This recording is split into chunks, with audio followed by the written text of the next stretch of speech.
Short answer, no. Long answer, no. Longest answer? Watch this video. Huh, don't worry, my hand isn't a trap, says Yami Yugi in the most poorly aged manga panel of all time. For those of you unfamiliar with modern Yu-Gi-Oh!, hand trap is a slang term for any card that activates its effect by discarding itself directly from the hand, disrupting your opponent's plays much like a trap card would. But of course, since you don't have to wait a turn for it to become active, it's a lot more handy. I'm sorry, I had to. There were a few hand traps back in the day, like Karibo and Honest, and they were a fun little gimmick you could put in your deck if you wanted to. But fast forward to today, and hand traps have become one of the most defining aspects of modern Yu-Gi-Oh! Every single deck seems to run them, and if you don't, you're putting yourself at a massive disadvantage. It's gotten to the point where Konami has straight up started printing cards that are designed to counter the hand traps. It's starting to feel like when you're in the playground as a kid playing with your friends, like, I attack you with my invisible sword. Haha, nope, but I'm wearing armor. Oh yeah? Well, my sword was secretly in fact a lightsaber the whole time. I'm not sure how much of an unpopular opinion this is, but I really love hand traps. They're one of the reasons why modern Yu-Gi-Oh! Is my favorite game of all time, and I'll begin to explain why. My favorite aspect of Yu-Gi-Oh!'s gameplay is how extreme it's gotten over the years. Everything leads into a combo, there's a million effects going on at once, and the hand traps just add to this beautiful chaos. It's super interesting to me how your opponents can mess with your plays from the very second the game starts, meaning that you always have to think on your feet and come up with backup strategies in case a hand trap gets to your first one. And the hand traps themselves aren't just unga bunga, no you can't do this. Most of the time at least. Let's take Ash Blossom for example, the poster girl of modern hand traps.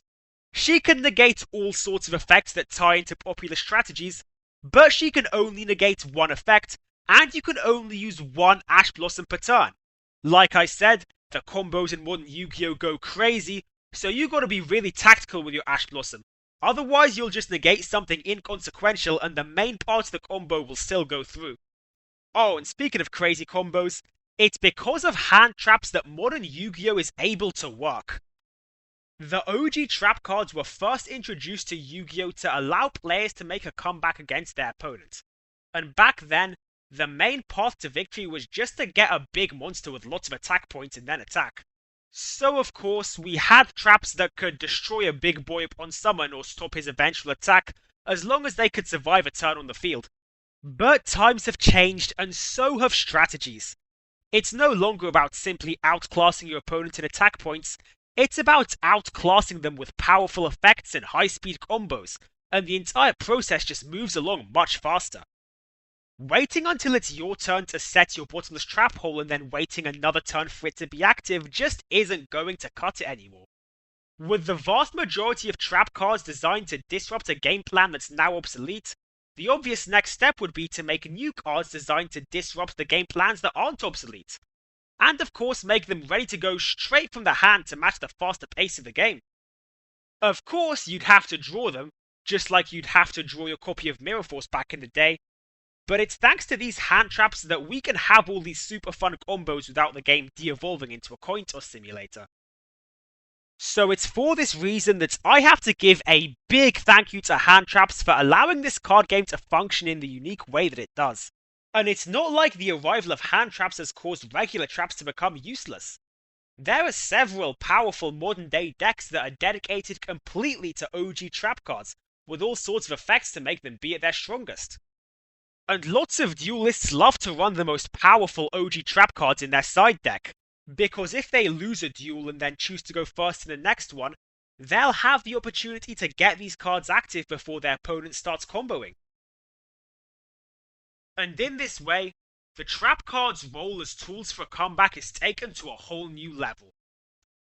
And of course, I can't end this video without talking about the recent Turn 0 plays, aka cards that can begin their combos before your turn even begins.